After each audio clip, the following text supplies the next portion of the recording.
In the late 18th century, a peculiar invention began appearing in public squares across Europe. It wasn't a monument or a fountain. It was a killing machine, standing roughly 15 feet tall, constructed of wood and iron, with a 40-pound angled blade suspended at its peak. The guillotine became synonymous with the French Revolution, but what few realize is how rapidly it spread beyond France's borders. Within decades, this execution device appeared in Germany, Belgium, Sweden, and even as far as Greece and parts of the Ottoman Empire. It persisted in France until 1977, making it a contemporary of space exploration and color television. But here's the question that historians often gloss over. Why did so many different nations, with different cultures and political systems, adopt the exact same French execution method? The common assumption is that the guillotine spread because of revolutionary fervor or French military conquest. Some believe it was adopted for its theatrical impact or its association with radical change. Others think it was simply efficient propaganda. But the real reason the guillotine proliferated across Europe had nothing to do with ideology or spectacle. It spread because it solved a problem that every government faced: how to kill people reliably, repeatedly, and without depending on human skill.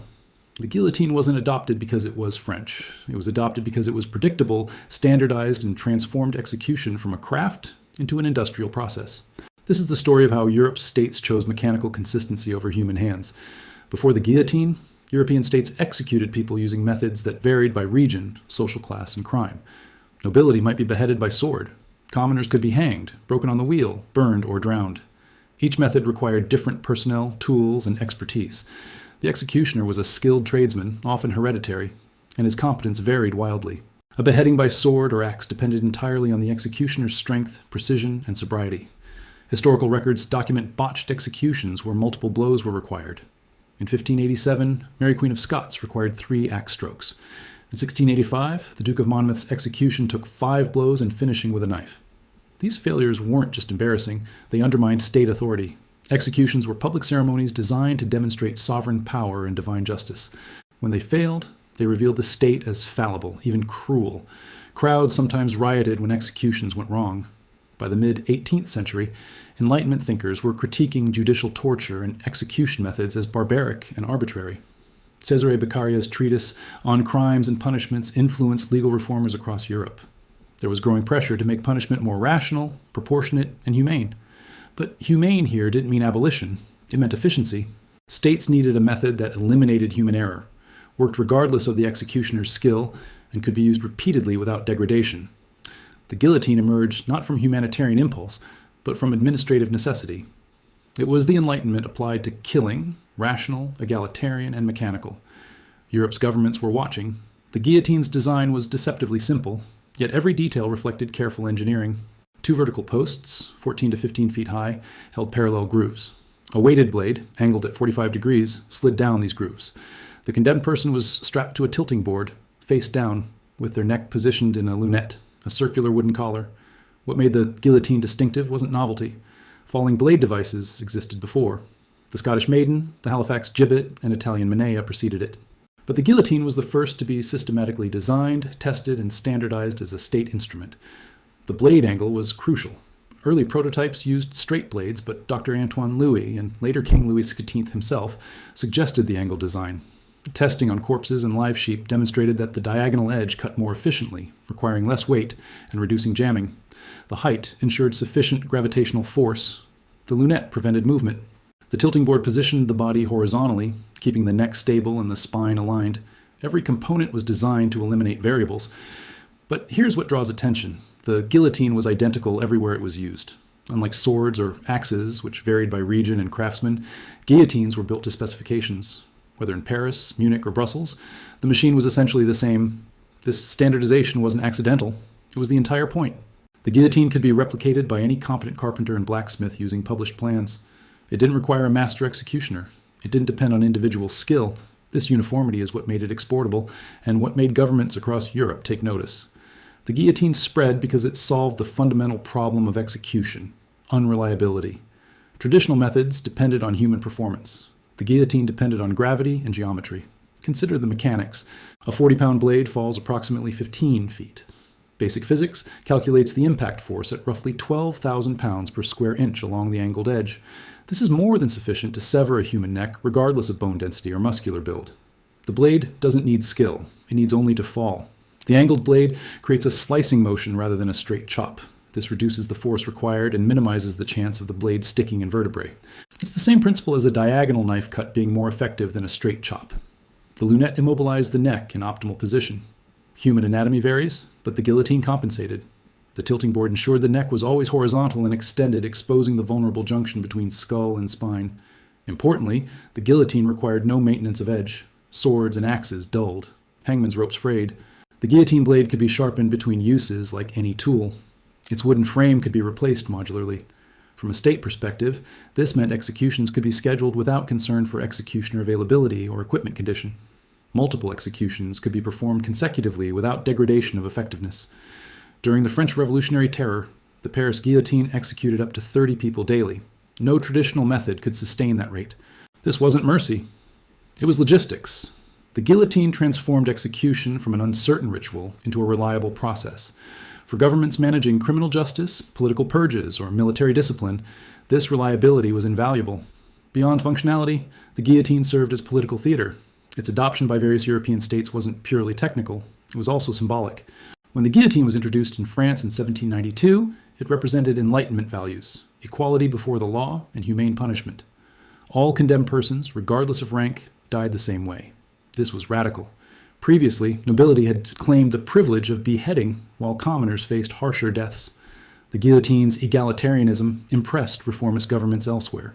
German states adopted it during the Napoleonic period, partly because it embodied modern, rational governance.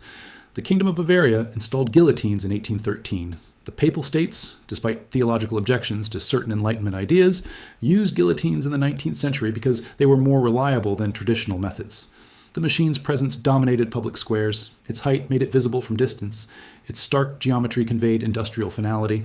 Unlike a gallows or chopping block, the guillotine looked modern and scientific. It suggested that the state wasn't operating on medieval cruelty, but on rational justice. Public executions drew massive crowds.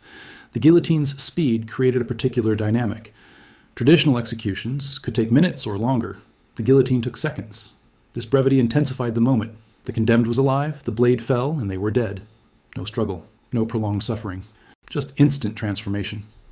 For authorities, this controlled spectacle reinforced state power. The execution happened precisely when ordained. The mechanism never faltered. The crowd witnessed not just death, but the state's total mastery over life. The guillotine was a demonstration of sovereignty made mechanical and absolute. Popular culture has surrounded the guillotine with myths. Let's address the most persistent ones. Myth 1. The guillotine was uniquely French and spread through revolutionary ideology. False. While associated with France, the guillotine spread primarily through practical administrative adoption. Conservative monarchies like Bavaria and Greece adopted it not for ideological reasons, but because it worked better than their existing methods. Revolutionary sentiment wasn't required. Myth 2. The guillotine was painless and therefore humane. This was the official claim, but it's unprovable. Doctors debated whether consciousness persisted after decapitation. Experiments with executed criminals' heads suggested possible brief awareness, though these studies were crude. What's certain is that the guillotine eliminated prolonged suffering from botched executions. It wasn't painless, but it was quick. That's not the same thing. Myth 3. The guillotine was adopted everywhere in Europe. Not true. Britain never adopted it, preferring hanging for civilians and shooting for military executions. Russia used various methods, but never standardized the guillotine. Spain used the garrote. These countries had their own execution traditions and saw no administrative need to change. Myth 4. The guillotine was used only for political executions. Actually, most guillotine executions were for ordinary criminal offenses: murder, armed robbery, arson.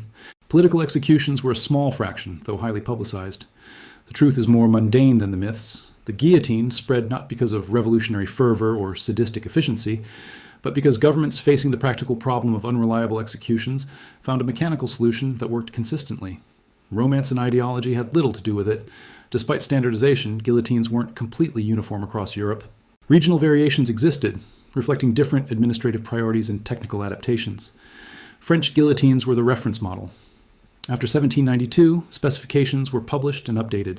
The blade weight, groove dimensions, and lunette diameter were prescribed. Provincial guillotines were supposed to match Parisian standards, though some variation occurred. German states modified the design. Bavarian guillotines sometimes used heavier blades, up to 80 pounds, to ensure effectiveness on larger individuals. Some German models enclosed the blade track partially to prevent public view of the ascending blade, considered less theatrical.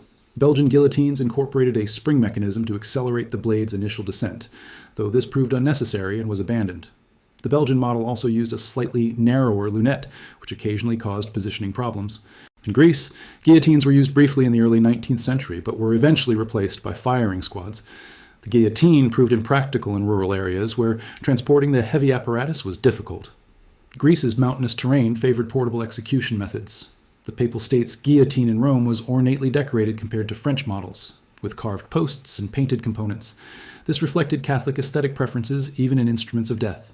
Sweden experimented with guillotines in the 1850s, but found them incompatible with existing legal protocols that specified beheading by axe. The guillotine was technically superior, but legally ambiguous, creating administrative confusion.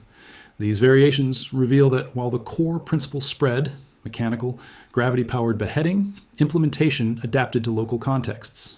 The guillotine wasn't imposed uniformly, but adopted selectively. The guillotine's true innovation was transforming execution from craft to bureaucracy. This is why it spread. Before mechanical execution, the executioner was a specialized role.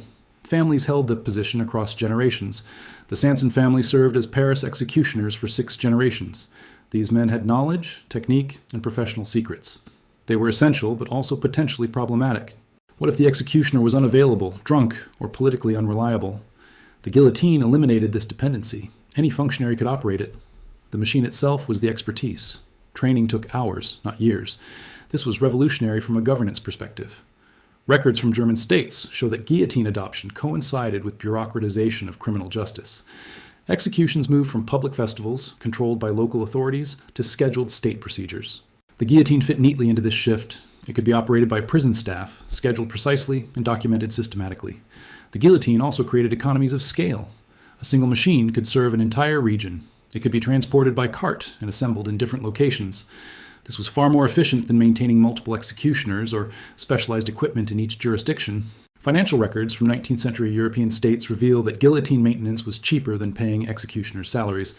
The initial construction cost was high, roughly equivalent to 6 months of a skilled worker's wages, but operational costs were minimal.